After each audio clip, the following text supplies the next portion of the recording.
जय देवभूमि उत्तराखंड दोस्तों, स्वागत है आपका मेरे चैनल कुमाऊं देव दर्शन 3.6 में। दोस्तों, आज हम बात करेंगे कुमाऊं के सर्वमान्य देवता गोलू देवता। तो यह कहानी कुछ इस प्रकार है। कुमाऊं के लिए एक चमत्कारी व पूजनीय देवता है गोलजू या गोल देवता। इन्हें कई नामों से पुकारा जाता है, जैसे रथकोट, गोलू, ग्वाल देवता, कृष्णा अवतारी, बालधारी, बाल गुरिया, दूधाधारी, निरंकारी गोलू, गोला, हरिया गोलू, गोलजू आदि। कहा जाता है कि वह भैरव देवता या गौड़ भैरव के रूप में भगवान कृष्ण के अवतार थे। जन श्रुतियों के अनुसार गढ़ी चंपावत में कचूर वंशी राजा झालराय का राज था। इनकी 7 रानियां थी। राज्य में चारों ओर खुशहाली थी। सभी प्रजाजन खुश थे। दुखी थे तो केवल राजा झालराय, क्योंकि उनकी 7 रानियां थी। परंतु 7 रानियों के होते हुए भी राजा निसंतान थे। उन्हें हर वक्त यही बात दुखद देती थी कि मेरे बाद मेरा वंश आगे बढ़ेगा। राजा इसी चिंता में डूबते रहते थे। कुछ दिनों बाद राजा ने अपने राज्य में ज्योतिषी से अपनी व्यथा कही। राज ज्योतिषी ने सुझाव दिया, महाराज, आप भैरव देवता को प्रसन्न करें, आपको अवश्य ही संतान सुख प्राप्त होगा। राजा ने भैरव पूजा का आयोजन किया और भगवान भैरव को प्रसन्न करने का प्रयास किया।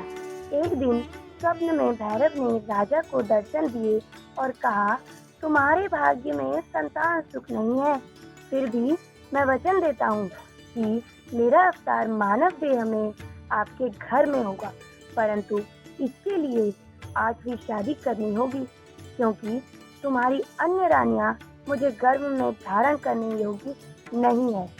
राजा यह सुनकर प्रसन्न हुए और उन्होंने भगवान भैरव का आभार मानकर अपनी 8वीं रानी प्राप्त करने का प्रयास किया।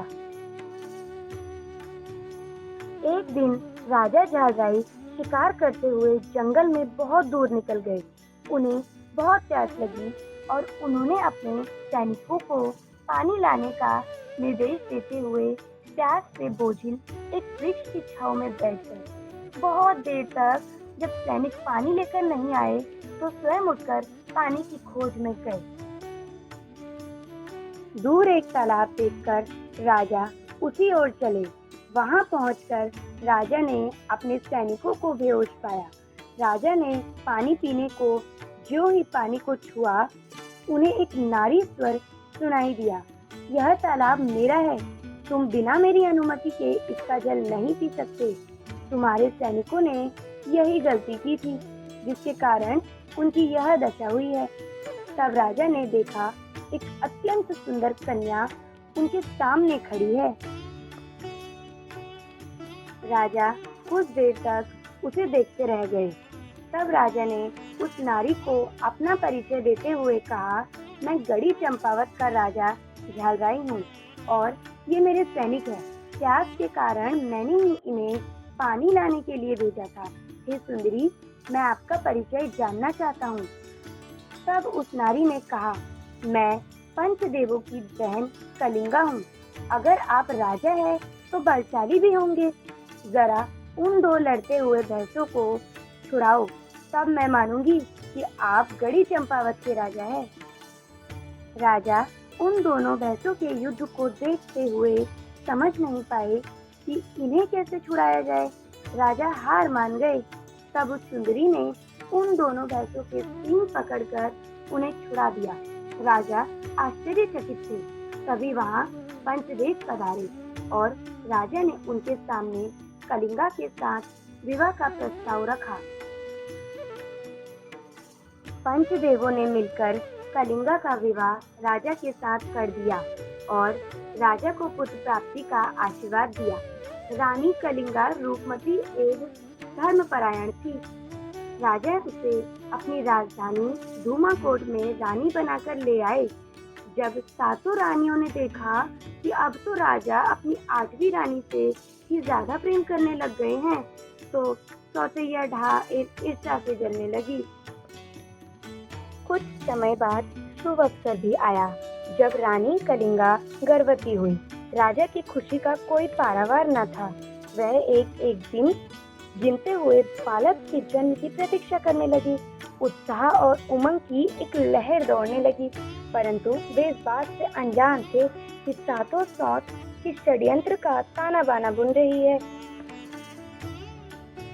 सातों सौतनों ने कलिंगा के गर्भ को समाप्त करने की योजना बना ली और कलिंगा के साथ झूठे प्रेम का दिखावा करने लगी।